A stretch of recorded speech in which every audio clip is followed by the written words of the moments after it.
Le Barça fait déjà peur? Le flickball déjà? Calmons-nous les Blaugrana, il y a encore énormément de boulot.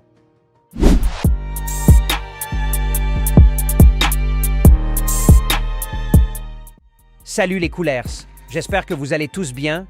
Bienvenue sur cette nouvelle vidéo dans laquelle nous allons revenir un peu plus calmement sur la performance en général du Barça hier soir face à l'Atlético Bilbao avec évidemment une victoire 2-1. On met le petit like et on s'abonne. Let's go! De multiples réactions, notamment sur les réseaux, après l'énorme performance de l'effectif d'Hansi Flick hier soir contre les Basques, qui reste quand même minimum top 5 des meilleures équipes de la Liga. Cependant, à mon humble avis, on reste encore très loin du compte et je tiens à vous rappeler les Blaugrana qu'on revient de très loin et qu'il va falloir énormément du temps et de la patience au nouveau coach pour mettre en place ses idées.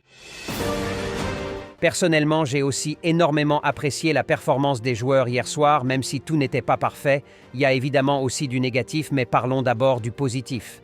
Déjà, sur ces deux matchs, on peut clairement observer le système que le coach allemand souhaite mettre en place. Un système de jeu très offensif à l'évidence, avec pour preuve 4 attaquants sur le terrain. Un système de jeu qui a permis au Barça de se créer énormément d'occasions d'ailleurs, même si l'efficacité dans le dernier geste n'est toujours pas encore au rendez-vous. Si le Barça était minimum efficace hier, 4 voire 5 buts dans ce match n'auraient pas été un scandale. Cependant, pour tous qui ont l'habitude de suivre les entraînements comme moi, on a pu observer que le coach travaille spécifiquement sur ce point et j'espère vraiment qu'il arrivera enfin à régler ce problème très récurrent depuis quelques années maintenant. Des schémas de passe très intéressants, du jeu en une touche de balle et en triangle. Certaines séquences m'ont notamment rappelé le système de jeu de De Zerbi avec Brighton l'année dernière. Bref, on sent réellement qu'il y a un truc qui se travaille, un jeu cohérent, et on n'est pas systématiquement obligé de passer sur les côtés comme avant, et on a pu voir de belles séquences comme cela, avec des belles combinaisons dans l'entrejeu. Cela prouve qu'Hansi Flick est un tacticien expérimenté, qui sait comment mettre en place ses idées, et à mon avis, c'est le coach qu'il nous fallait. C'est peut-être le seul bon coup de cette direction catastrophique de Laporta cet été. Hier, on a tous entendu les chants des supporters mécontents en l'encontre de ce dernier sur le terrain. Comment ta seule recrue de ce mercato se trouve dans les tribunes après 2 journées de la Liga? Quel grand joueur accepterait cette situation? Heureusement, Dani Olmo est un enfant de la maison, donc logiquement c'est un peu différent, mais quelle image le club renvoie aux autres? Déjà l'état psychologique du joueur. Et dire que tu voulais ramener Nico Williams, vraiment la honte. Bon, retournons à notre sujet.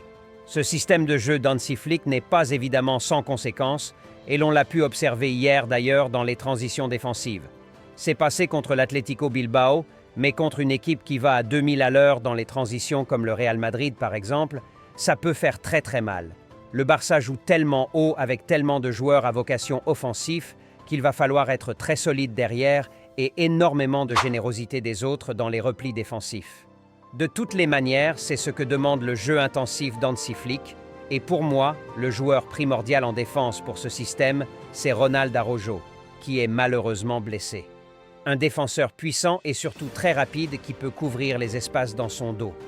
Un Koundé aussi peut bien se débrouiller en la matière, mais malheureusement positionné à droite, même s'il se débrouille très bien à ce poste, je trouve, bien même mieux que certains latéraux de métier.